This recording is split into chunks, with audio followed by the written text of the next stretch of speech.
ईद आ रही है, मेंढकों की तरह निकलेंगे समाजी रहनुमा और समाजी कारकुन। अखबारों में तस्वीरें छपेंगी, गरीब औरतें लाइन में लगी हुई हैं, गरीब मर्द लाइन में लगे हुए हैं, और जो है वो साहिब जो है वो एक एक तोड़ा आटे का, एक एक थैला आटे का दे रहे हैं, और 10 जो है वो फोटोग्राफर तस्वीर खींच रहे हैं। अगले दिन 15-15 अखबारों के अंदर तस्वीरें लगी हुई हैं। मैं उस दिन भी कहा था कि इस अंदाज के साथ गरीबों की गुर्बत का इश्तिहार लगाने वाला सोचे कि इस लाइन में अगर उसकी बेटी को खड़ा होना पड़े तो उसका फिर अंदाज क्या हो। बात ये नहीं, बात तकरीम की है। कल्ला बल्ला तुकरिमूनल यतीम। आइए तुम्हें मैं कहानी सुनाऊं। आका करीम अलैहिस्सलाम जा रहे थे ईदगाह को, रास्ते के अंदर एक यतीम खड़ा था, और आका करीम ने कहा कि बेटे आज तुम यहां खड़े हो। कहा फलां गज़वे में मेरा बाप शहीद हो गया था, मेरी माँ का साया भी मेरे सर पे नहीं है, लोग अपने घरों में हैं, मैं किस दहलीज पे जाऊं। अच्छा इंतजार हो रहा है ईदगाह में। हुजूर ने यतीम को सीने से लगाया, घर ले गए और सैयदा फातिमा से कहा कि जिस तरह का लिबास हसनैन को पहनाया है इसको भी पहनाओ।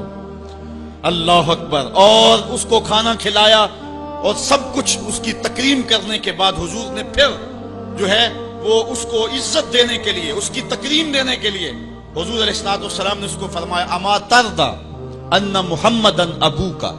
बेटे क्या तू पसंद नहीं करता कि मोहम्मद तेरा बाप लगे? वह आयशा ता उम्मो का, और आयशा तेरी माँ लगे। वह फातिमा बिन्तो मुहम्मदिन उख्तो का, और फातिमा तेरी बाजी लगे। उसने कहा ये इजाज मिल जाए तो मुझे और क्या चाहिए। तो कहा आज के बाद ये रिश्ते तेरे हुए।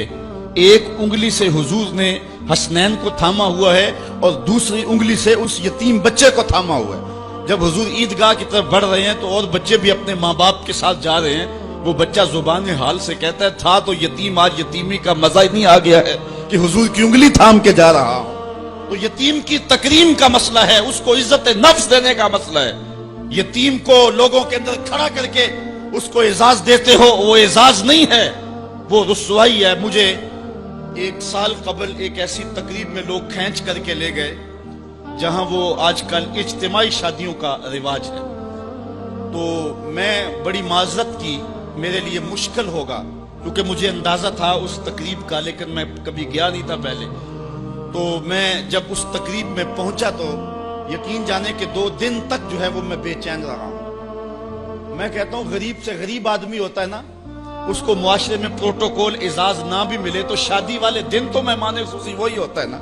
उस दिन तो सारे उसके चेहरे को देखते, लेकिन उन दूल्हों को भी जो है वो लाइन पे बिठाया हुआ था और ऊपर मेहमान खुशी कोई और बैठे थे।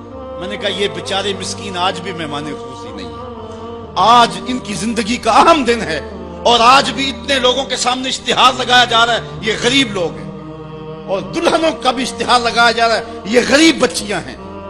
और फिर क्या उनके चेहरे पे कोई मुसर्रत के आसार थे और ना उन बेटियों के चेहरे पे कोई मुसर्रत के आसार थे। तो लोग खुशी बांटने चले हैं लेकिन गमों में इजाफा करते चले गए। रात की तन्हाई में निकलो, अंधेरा फैला हुआ हो, कोई देखने वाला ना हो, अपने साए से भी बचो और जाके गरीब के घर में रकम फेंक के आ जाओ, उसे पता ना हो ये फेंकी किसने है, और फिर वो शादी करें जो दुआएं उनके कलेजे से निकलेंगी अर्श तक पहुंचेंगी।